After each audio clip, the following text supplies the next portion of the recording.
ये बात साल 2001 की है। अटल बिहारी वाजपेयी उस वक्त देश के प्रधानमंत्री थे। एक दिन वो अपने ऑफिस में बैठे कुछ काम कर रहे थे, तभी एक व्हाइट एम्बेसडर कार उनके ऑफिस के सामने आकर रुकी। इस कार से कॉटन की सफेद साड़ी पहने एक महिला निकली और बड़े ही तेजी से पीएम ऑफिस में जा घुसी। अटल ने उस महिला को अंदर आते देखा। वो कुछ समझ पाते उससे पहले ही महिला ने अपना झोला खोला। उसने झोले में से एक एक करके हड्डियां और खोपड़ियां निकालकर अटल के टेबल पर जचानी शुरू कर दी। और ये नजारा देख अटल दंग रह गए। उन्हें समझ ही नहीं आया कि आखिर हो क्या रहा है।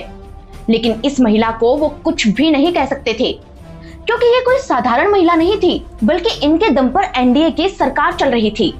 ये वो महिला थी जिसने अकेले वेस्ट बंगाल की सत्ता को हिलाकर रखा था। ये थी लेफ्ट की धुर विरोधी। ये थी बंगाल की होने वाली पहली महिला मुख्यमंत्री ममता बनर्जी। वो ममता बनर्जी जिन्होंने बंगाल की लेफ्ट गवर्नमेंट की नाक में दम करके रखा था। इतना कि लेफ्ट गवर्नमेंट ने ममता को मरवाने तक की कोशिश की थी। हुआ यूं कि 12 अगस्त 1990 को कांग्रेस नेता राजीव गांधी के पीए के पास एक फोन आया। उन्हें खबर मिली कि लेफ्ट के नेता ममता के मर्डर का प्लान बना रहे हैं। तब उन्होंने ममता को दिल्ली बुलाया, जहां राजीव ने खुद ये बात ममता को बताई। राजीव ने ममता को यूथ कांग्रेस के चीफ का पद ऑफर किया। वो चाहते थे कि ममता दिल्ली में ही रुके, लेकिन ममता ने साफ इनकार कर दिया। सब कुछ पता चलने के बावजूद वो बिना डरे वापस बंगाल लौट आईं और लेफ्ट गवर्नमेंट के खिलाफ आंदोलन करती रहीं। कहते हैं कि एक दिन इसी तरह के एक आंदोलन के सिलसिले में वो हजारा जा रही थी। तभी 5-6 टैक्सी में भरकर सीपीएम यानी कि लेफ्ट के कार्यकर्ता वहां पहुंचे।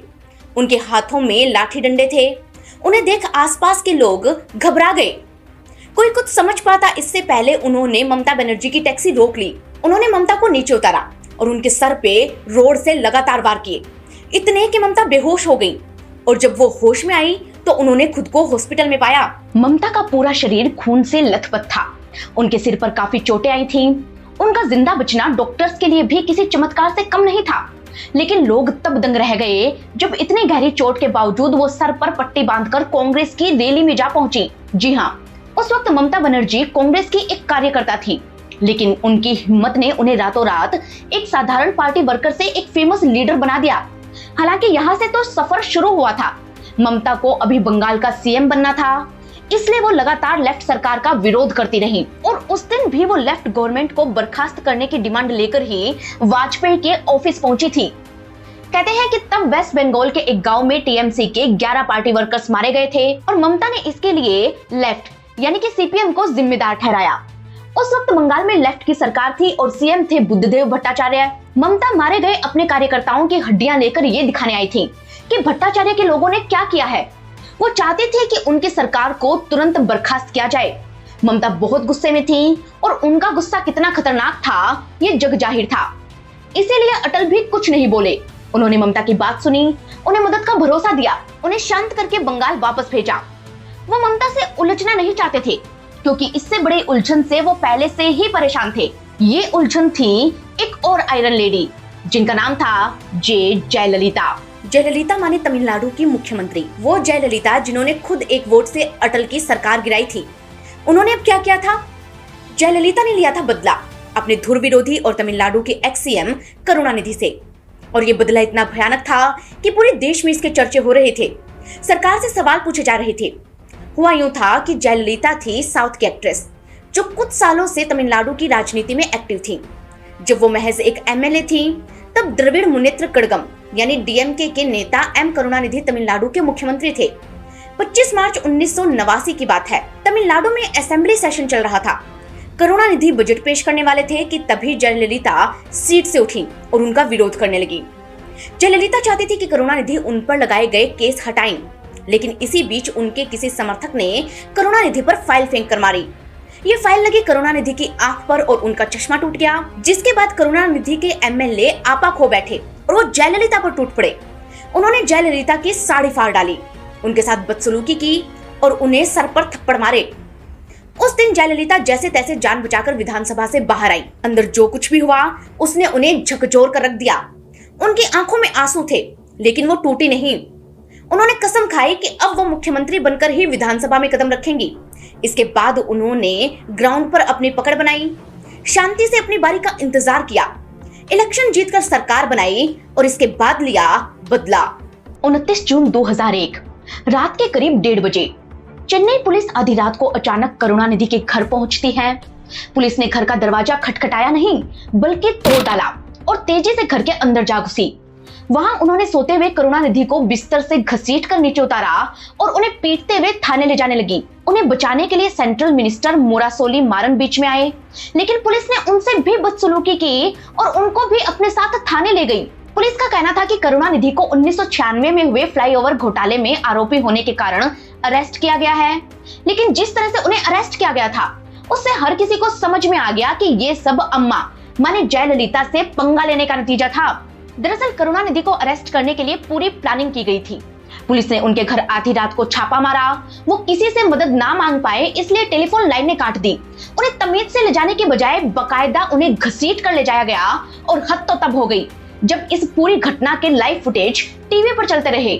देश भर के लोगों ने देखा कि तमिलनाडु के सीएम रहे करुणानिधि आज कैसे फूट फूट कर रो रहे थे। मारन जो दिल के मरीज थे वो सदमे में आ गए और उन्हें हॉस्पिटल भेजना पड़ा। करुणानिधि के बेटे स्टालिन को भी सरेंडर करना पड़ा और पुलिस ने उन्हें इतना पीटा कि स्टालिन की पीठ पर आज भी निशान हैं। ये सब कुछ होता देख लोग गुस्सा हो गए। सवाल उठने लगे कि तमिलनाडु में आखिर हो क्या रहा है। इतना हंगामा मचा कि प्रधानमंत्री अटल बिहारी वाजपेयी को खुद गवर्नर को तलब करना पड़ा, लेकिन जयललिता को इसकी कोई परवाह नहीं थी। भले ही पूरे पॉलिटिकल सर्किट में उन्हें क्रिटिसाइज किया गया, लेकिन उन्होंने अपना बदला ले लिया था। इस बात को वाजपेयी भी अच्छी तरह से जानते थे क्योंकि वो खुद जयललिता के गुस्से का शिकार हो चुके थे। जी हाँ, वो जयललिता ही थी जिनके एक वोट से अटल बिहारी वाजपेयी की सरकार गिर गई थी और प्रधानमंत्री पद से उन्हें हाथ धोना पड़ा था। कहते हैं कि उनके पूरे कार्यकाल में बंगाल की दीदी ममता बनर्जी और तमिलनाडु की अम्मा जयललिता ने उन्हें खूब परेशान किया। कभी ममता किसी बात पर नाराज हो जाती तो कभी जयललिता अपनी कोई बात मनवाने के लिए उन पर प्रेशर बनाती। दोनों ही बार बार उनसे समर्थन वापस लेने की धमकी देती और उन्हें रोकने के लिए वाजपेयी को कभी ममता को मनाना पड़ता तो कभी जयललिता को। हालात ये थे कि उनका एक पैर कोलकाता और एक पैर चेन्नई में फंस गया। फिर भी वो दोनों को खुश रखने की कोशिश करते रहे। लेकिन सवाल आता है क्यों ममता बनर्जी और जयललिता को मनाना इतना मुश्किल था? कैसे ये फीमेल लीडर्स राजनीति की धुरंधर बन गईं? कैसे अटल बिहारी वाजपेयी ने बहुत ही धैर्य से गर्म मिजाज की इन दोनों नेताओं को डील किया? इसकी दिलचस्प कहानी छिपी है इतिहास के पन्नों में। इन पन्नों को पलटते हैं, इस कहानी को जानते हैं और शुरुआत करते हैं वेस्ट बंगाल की कैपिटल सिटी कोलकाता से।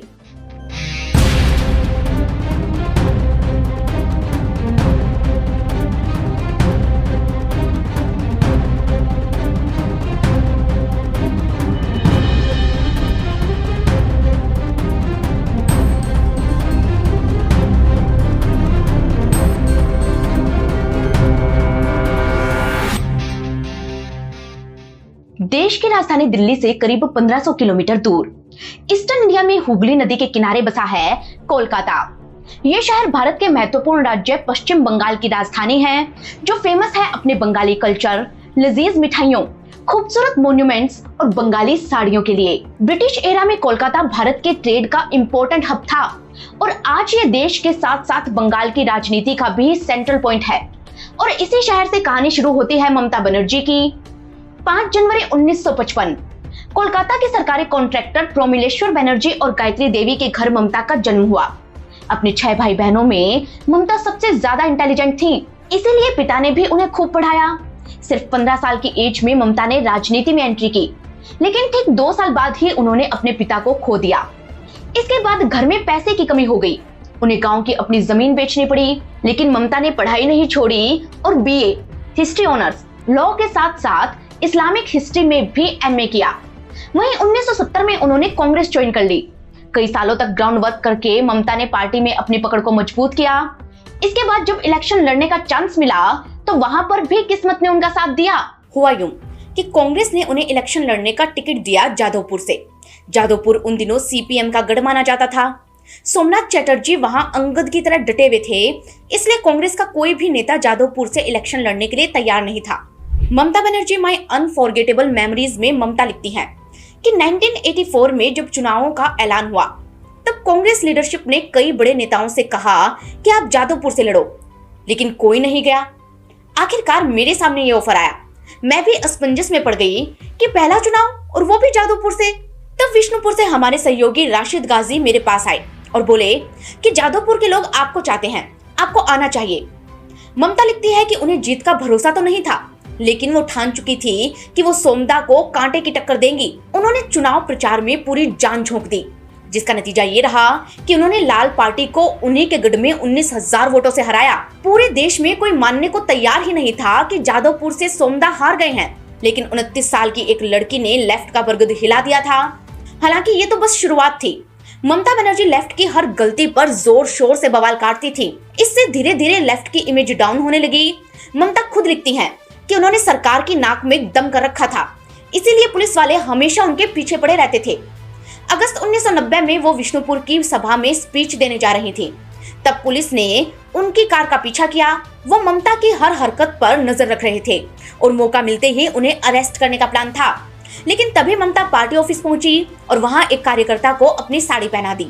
वो कार्यकर्ता ममता की कार में जा बैठा और पुलिस उसे ही ममता समझकर पीछा करने लगी। वहीं दूसरी तरफ ममता खुद पब्लिक ट्रांसपोर्ट से विष्णुपुर पहुंची और वहां सभा को संबोधित किया। इस तरह अलग अलग हथकंडे अपनाकर वो पुलिस को चकमा देती रही और लेफ्ट के खिलाफ अपनी पकड़ को बंगाल में बेहद मजबूत करती रही। ममता बनर्जी अब तक कांग्रेस में थी और बंगाल कांग्रेस की वो जानी मानी नेता बन चुकी थी। कांग्रेस ने उन्हें कैबिनेट मिनिस्टर तक बनाया था, लेकिन वो दिल्ली की बजाय बंगाल में ज्यादा एक्टिव थी और इसीलिए वो बंगाल की सीपीएम गवर्नमेंट के लिए सबसे बड़ा सरदर्द बन चुकी थी। कहते हैं कि जब सेंटर में नरसिम्हा राव की सरकार थी तब ममता खेल और युवा कल्याण मंत्री थी।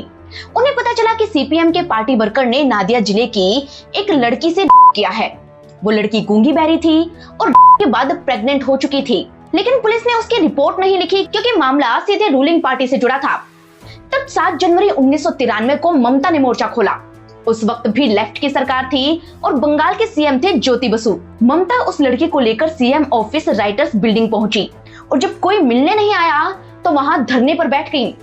पुलिस ने उन्हें हटाने की कोशिश की और जब वो हटी नहीं तो पुलिस ने उन्हें बाल पकड़कर घसीटा और ऑफिस से बाहर निकाल दिया।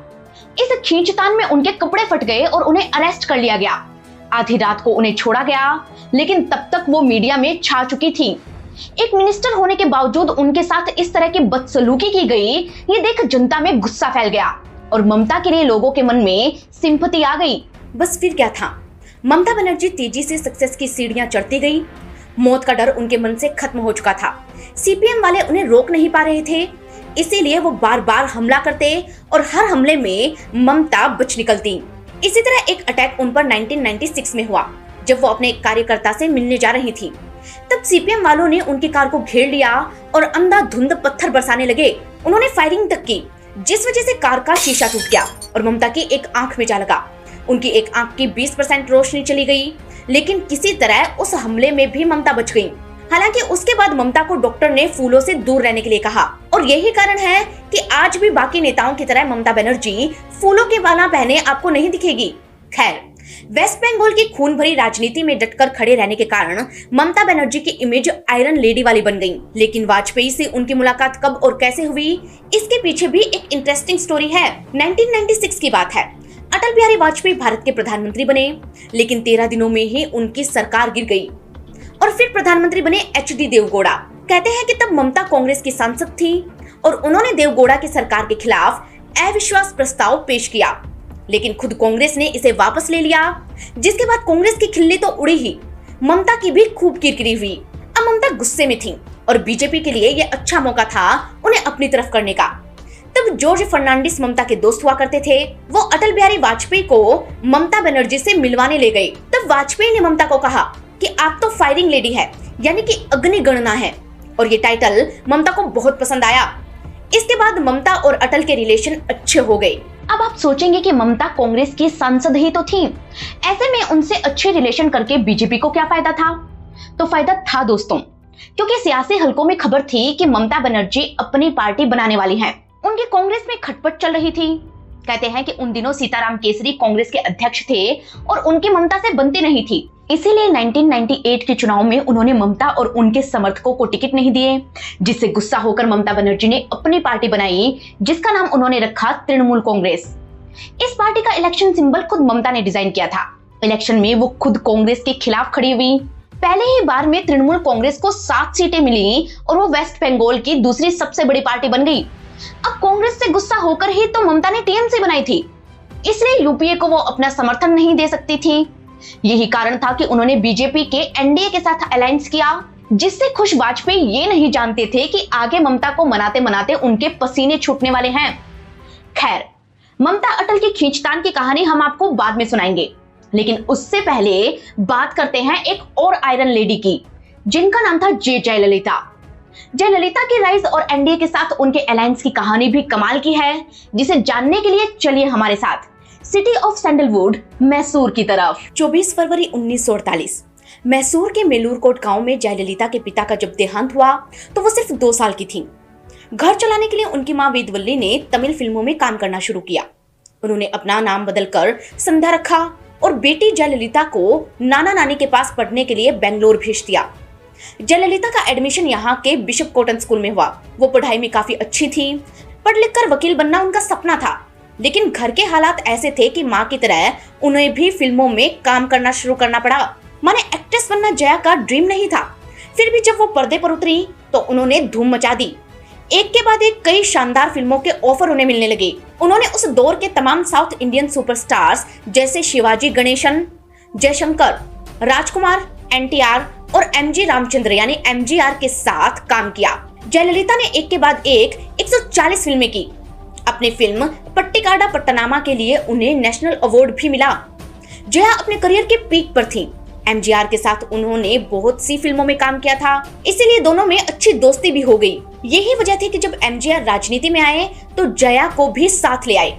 1982 में जयललिता ने एआईएडीएमके को ज्वाइन कर लिया और अगले ही साल इलेक्शन जीतकर वो एमएलए भी बन गई। जया एमजीआर को अपना राजनीतिक गुरु मानती थी, लेकिन 1988 में उनके देहांत के बाद जयललिता को साइडलाइन करने की कोशिश की गई। हालांकि जयललिता पार्टी के अंदर अपनी जगह इतनी मजबूत कर चुकी थी कि उन्होंने एआईएडीएमके को ही तोड़ कर रख दिया। एआईएडीएमके 2 भागों में बंट गई, जिसमें एक को लीड किया एमजीआर की वाइफ ने और दूसरे को लीड किया जयललिता ने। जयललिता ने खुद को एमजीआर के उत्तराधिकारी के रूप में पेश किया, लेकिन तमिलनाडु विधानसभा के स्पीकर ने उनके 6 विधायकों को अयोग्य करार दे दिया, जिसके बाद एमजीआर की वाइफ जानकी रामचंद्रन तमिलनाडु की पहली महिला मुख्यमंत्री बनी। वहीं जयललिता शांति से आगे बढ़ती रही। 1989 में उन्होंने असेंबली इलेक्शन जीता और उन्हें मिली 27 सीटें। वो विपक्ष की नेता बनी, लेकिन इसके ठीक 2 साल बाद ही कुछ ऐसा हुआ जिसने उन्हें साधारण नेता से एक आयरन लेडी बना दिया। क्या हुआ था जयललिता के साथ, ये कहानी जानने के लिए हमें चलना होगा तमिलनाडु विधानसभा में, जहां 25 मार्च 1989 को बजट पेश किया जाना था। ये बजट पेश करने वाले थे तमिलनाडु के सीएम और डीएमके के सुप्रीमो एम करुणानिधि। करुणानिधि जयललिता को वो नेता मानते थे जो द्रविड़ संस्कृति से नहीं आती थी, इसलिए वो उन्हें पसंद नहीं करते थे। एमजीआर और करुणानिधि दोस्त थे और करुणानिधि खुद एक एक्टर थे, लेकिन वक्त के साथ दोनों में दूरियां आ गईं। फिर भी दोनों एक दूसरे के हाल खबर लेते रहते थे, लेकिन जयललिता से तो करुणानिधि को नफरत थी, इतनी कि उस दिन जब बजट पेश करते वक्त उनकी पार्टी एआईएडीएमके के एक एमएलए ने करुणानिधि पर फाइल फेंक कर मारी, तो उनके समर्थक जयललिता की साड़ी फाड़ने पर तुल गए। इस घटना ने जयललिता को ठेस तो पहुंचाई ही, लेकिन साथ ही उन्हें बदले की भावना से भर दिया। कहते हैं कि जयललिता के साथ उस दिन जो कुछ भी हुआ, उनके आंसुओं को हर किसी ने देखा। यहीं से तमिलनाडु की जनता उनके साथ हो गई और जया ने सारा फोकस अपनी कसम को पूरा करने पर लगा दिया। उनकी कसम थी कि वो सीएम बनकर ही विधानसभा आएंगी। जयललिता ने कांग्रेस से अलायंस किया और अगला इलेक्शन जीत लिया। सीएम बनने के बाद उन्होंने न सिर्फ अपनी कसम पूरी की, बल्कि करुणानिधि को बकायदा घसीटवाते हुए उठवाया और उन्हें जेल भेजकर खूब पिटवाया। जयललिता ने अपना बदला पूरा करके दिखा दिया कि उनसे पंगा लेना कितना भारी पड़ सकता है। लेकिन सवाल यह आता है कि इन दोनों यानी कि जया और ममता के बीच अटल कैसे फंसे? तो सबसे पहले शुरुआत करते हैं जयललिता से। हुआ यूं कि 1999 में जब अटल बिहारी वाजपेयी की सरकार बनी तो उनके पास बहुमत नहीं था। ऐसे में बीजेपी ने कई पार्टियों का समर्थन लेकर सरकार बनाई, जिसमें ममता की टीएमसी, मायावती की बहुजन समाज पार्टी और जयललिता की एआईएडीएमके शामिल थीं। Vajpayee the years that changed India लिखने वाले शक्ति सिन्हा बताते हैं कि एक तो सरकार बनाने में तकलीफ बहुत हुई और जब सरकार बन गई तो पार्टियों में मिनिस्ट्री को लेकर झगड़ा होने लगा। जयललिता ने तो वाजपेयी की नाक में दम करके रखा था वो चाहती थी मेरे सारे मंत्रियों के खिलाफ करप्शन के आरोपों को हटाया जाए, मेरे खिलाफ जितने करप्शन चार्जेस थे वो हटाए जाए, तमिलनाडु की करुणानिधि गवर्नमेंट को डिसमिस किया जाए। इतना ही नहीं, सुब्रमण्यम स्वामी को तो वो वित्त मंत्री बनवाना चाहती थी। कहते हैं कि वाजपेयी ने जितना हो सके उनकी शर्तें मानी भी, लेकिन जयललिता तो अपनी एक एक बात मनवाने पर अड़ी थी और अगर उनकी बात नहीं मानी जाती तो वो समर्थन वापस ले लेती। अब अटल इस बात को लेकर टेंशन में थे कि तभी आउटलुक मैगजीन के एडिटर विनोद मेहता उनसे मिलने पहुंचे। अटल चुपचाप बैठे थे तो मेहता ने पूछा कि क्या हुआ, आप टेंशन में हैं? इस पर अटल ने हंसी दबाते हुए जवाब दिया कि आपके बाद जयललिता से मिलने का नंबर है। कहते हैं कि जयललिता वाजपेयी पर लगातार अपनी कंडीशन मानने का प्रेशर बना रही थी, वहीं अटल उन्हें मनाने में लगे थे। जब बात नहीं बनी तो जयललिता ने तय किया कि वो सरकार से समर्थन वापस लेंगी। इसके लिए उन्होंने पूरी प्लानिंग की। सुब्रमण्यम स्वामी ने जया की बात सोनिया से करवाई। फिर जया ने स्वामी को एक टी पार्टी ऑर्गेनाइज करने के लिए कहा। हालांकि जब जयललिता दिल्ली आई तो बीजेपी ने पहले से ही उनके लिए टी पार्टी रखी थी, लेकिन जया ने सीक्रेट टी पार्टी में सोनिया गांधी से मुलाकात की और 10 मिनट की बात में ही दोनों ने तय कर लिया कि वो यानी कि जयललिता बीजेपी के अलायंस एनडीए से अपना समर्थन वापस लेंगी और यूपीए को समर्थन देंगी। अटल और बीजेपी के बाकी नेताओं को लगा कि जया सिर्फ सौदेबाजी कर रही हैं, लेकिन ऐसा बिल्कुल नहीं था। जयललिता वापस चेन्नई पहुंची। उन्होंने ऐलान किया कि वो नई सरकार बनाने जा रही हैं और जब तक काम नहीं हो जाता वो दिल्ली में ही रहेंगी। इसके बाद 6 अप्रैल को उनके सारे मिनिस्टर्स ने इस्तीफे दे दिए। फिर जयललिता दिल्ली पहुंची, जहां एक 5 स्टार होटल में उन्होंने स्टे किया। 48 सूटकेसों में भरकर उनके साथ उनका सामान भी आया था। अगले कुछ दिनों तक मीटिंग्स का सिलसिला चला और 11 अप्रैल को 11 बजे राष्ट्रपति से मिलकर उन्होंने वाजपेयी सरकार से समर्थन वापसी का लेटर दे दिया। इसके बाद 17 अप्रैल को संसद में वोटिंग हुई। एनडीए ने भी खूब जोड़ तोड़ लगाई, लेकिन 270 के बजाय 269 वोट ही वो जोड़ पाए और सिर्फ 1 वोट से वाजपेयी हार गए। इस हार के बाद अटल रोने लगे, फिर भी उन्होंने खुद को संभाला, फिर से इलेक्शन लड़ा, जीते और इस बार अपने दम पर सरकार बनाई। लेकिन इसके बाद अटल और अम्मा ने फिर कभी अलायंस नहीं किया। लेकिन ये तो बात अम्मा की थी, दीदी ने भी अटल को कम परेशान नहीं किया। ममता का समर्थन भी अटल के लिए सरदर्द बन गया। कभी मिनिस्ट्रीज के बंटवारे को लेकर तो कभी पेट्रोल डीजल के बढ़ते दामों को लेकर ममता सरकार से बार बार नाराज हो जाती। कहते हैं कि एक बार तो पेट्रोल के दाम बढ़ने के कारण ममता इतनी नाराज हुई कि अटल को उन्हें मनाने के लिए जॉर्ज फर्नांडिस को कोलकाता भेजना पड़ा। जॉर्ज ने पूरी रात इंतजार किया लेकिन ममता मिली नहीं। फिर एक दिन अचानक अटल ममता के घर पहुंच गए। उस दिन ममता कोलकाता में नहीं थी। तब वाजपेयी ने ममता की मां के पैर छू लिए और उनकी मां से कहा, आपकी बेटी बहुत शरारती है, बहुत तंग करती है। फिर क्या था, ममता का गुस्सा मिनटों में उतर गया। लेकिन ये तो सिर्फ एक किस्सा है। इसके बाद जब जनवरी 2001 में हुई हिंसा में टीएमसी के समर्थक मारे गए तो ममता ने उनकी हड्डियां लाकर अटल की टेबल पर सजा दी। उन्होंने बंगाल की लेफ्ट गवर्नमेंट को बर्खास्त करने की मांग की, लेकिन उस वक्त थे होम मिनिस्टर आडवाणी जो इसके लिए तैयार नहीं हुए। इससे ममता फिर नाराज हो गई। साथ ही उन्हें यह भी लगने लगा कि बीजेपी के साथ रहकर उनका बंगाल जीतना मुश्किल हो जाएगा। तब ममता एनडीए से बाहर निकलने के रास्ते खोजने लगी और ये रास्ता उन्हें मिला 2001 के तहलका स्टिंग ऑपरेशन से। अब ये स्टिंग ऑपरेशन क्या था, चलिए इसकी थोड़ी याद आपको दिलाते हैं। दोस्तों 13 मार्च 2001 तहलका.com ने एक स्टिंग ऑपरेशन की सीडी जारी की जिसका नाम था ऑपरेशन वेस्ट एंड। इस ऑपरेशन में BJP president Bangaru Lakshman defence deal के फर्जी एजेंट से 1 लाख रुपए की रिश्वत ले रहे थे। दरअसल हुआ यह था कि तहलका के रिपोर्टर डिफेंस डीलर बनकर बंगारू लक्ष्मण के पास पहुंचे। उन्होंने लक्ष्मण को रिश्वत दी और डील साइन करने के लिए राजी कर लिया। खुफिया कैमरे में उन्होंने इसका पूरा वीडियो बनाया और फिर पब्लिक कर दिया। डिफेंस डील में रिश्वतखोरी के इस केस की चपेट में उस वक्त के रक्षा मंत्री जॉर्ज फर्नांडिस और समता पार्टी की जया जेटली भी आई। इस स्टिंग के सामने आने से सरकार की खूब किरकिरी हुई और एनडीए में बीजेपी की सहयोगी पार्टियां ही उनके खिलाफ हो गईं। ममता ने जॉर्ज और जया का इस्तीफा मांगा, जिसे स्वीकार भी कर लिया गया। लेकिन इससे पहले ही उन्होंने प्रेस कॉन्फ्रेंस करके सरकार से समर्थन वापस ले लिया। माने दीदी ने भी अटल को धोखा दे दिया। लेकिन कहते हैं ना कि राजनीति में कब क्या हो जाए किसी को नहीं पता। अटल को परेशान करने के बाद दीदी और अम्मा के साथ क्या हुआ, क्या उनके मंसूबे पूरे हुए, चलिए ये जानते हैं। पॉलिटिकल हिस्ट्री देखें तो जिस सीएम पद के लिए ममता ने अटल की सरकार से समर्थन वापस लिया था वो पद उन्हें उस वक्त मिला ही नहीं। साल 2001 के इलेक्शन में उनके अलायंस को सिर्फ 98 सीटें मिली और उनके सीएम बनने का सपना अधूरा रह गया। वहीं जिस कांग्रेस के भरोसे जयललिता ने वाजपेयी की सरकार गिराई थी, उसी ने जयललिता को साइडलाइन कर दिया। वहीं अटल बिहारी वाजपेयी एक बार फिर भारत के प्रधानमंत्री बने। 1998 से लेकर 2004 तक उन्होंने अपना कार्यकाल पूरा किया। दीदी और अम्मा को उन्हें अटकाकर कोई फायदा नहीं हुआ और 2004 में आखिरकार ममता को एनडीए फिर ज्वाइन करना पड़ा, जहां वो कोयला मंत्री बनी। इधर बात करें अटल बिहारी वाजपेयी की, तो अटल अपने आप में एक खास पर्सनालिटी थे। उनके जीवन और करियर पर कई किताबें लिखी गई हैं, जिनमें से एक है हार नहीं मानूंगा, एक अटल जीवन गाथा। ये किताब अटल बिहारी वाजपेयी, जयललिता और ममता के राजनीतिक किस्सों से भरी पड़ी है।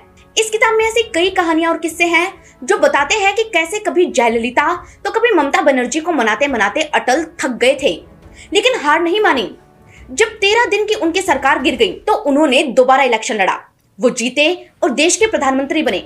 वो प्रधानमंत्री जिनके दौर में करगिल युद्ध हुआ और पाकिस्तान को मुंह की खानी पड़ी। वो प्रधानमंत्री जिन्होंने पोखरण में सफल परमाणु परीक्षण करवाया और भारत को अमेरिका की धमकी के बावजूद एक सक्सेसफुल न्यूक्लियर पावर के तौर पर स्टैब्लिश किया। यूनाइटेड नेशन में हिंदी में भाषण देने वाले वो पहले भारतीय नेता थे। इधर ममता बनर्जी का तो कहना ही क्या, सफेद साड़ी पहनने वाली बिल्कुल सिंपल लुकिंग ममता बनर्जी एक ऐसी फीमेल लीडर है जो सिंपल हवाई चप्पल पहनकर ही कोलकाता की गलियों में घूमने निकल जाती है। वो पश्चिम बंगाल की इकलौती महिला मुख्यमंत्री हैं जो 2011 से इस पद पर बनी हुई हैं। वेस्ट बंगाल में कितनी हिंसा होती है, कितना खून खराबा होता है। खुद ममता को कितनी बार मारने की कोशिश की गई, लेकिन ममता रुकी नहीं, बल्कि 34 साल पुराने लेफ्ट के राज को अकेले ही अपने दम पर उखाड़ फेंका और आज भी वो बंगाल का फेस है। इधर बात करें जयललिता की, तो जयललिता वो एक्ट्रेस थी जिन्होंने 140 फिल्में की और 4 बार तमिलनाडु जैसे स्टेट की सीएम रही। वो स्टेट जहां पर तमिल फिल्मों की तरह ही पॉलिटिक्स में भी फुल गुंडागर्दी और एक्शन होता है। वो स्टेट जहां के सीएम ही फिल्म स्टार बनते हैं। उस स्टेट यानी कि तमिलनाडु की राजनीति से जुड़ी दिलचस्प कहानियां भी हम आपके लिए लेकर आएंगे अगर आप चाहेंगे तो। लेकिन इसके लिए आपको हमें कमेंट करके बताना होगा। साथ ही ये बताना ना भूलें कि आप हमें कहां से देख रहे हैं और अगली रिपोर्ट कौन से सुनना चाहते हैं। दोस्तों हम मिलेंगे आपको किसी नई कहानी के साथ, तब तक के लिए धन्यवाद।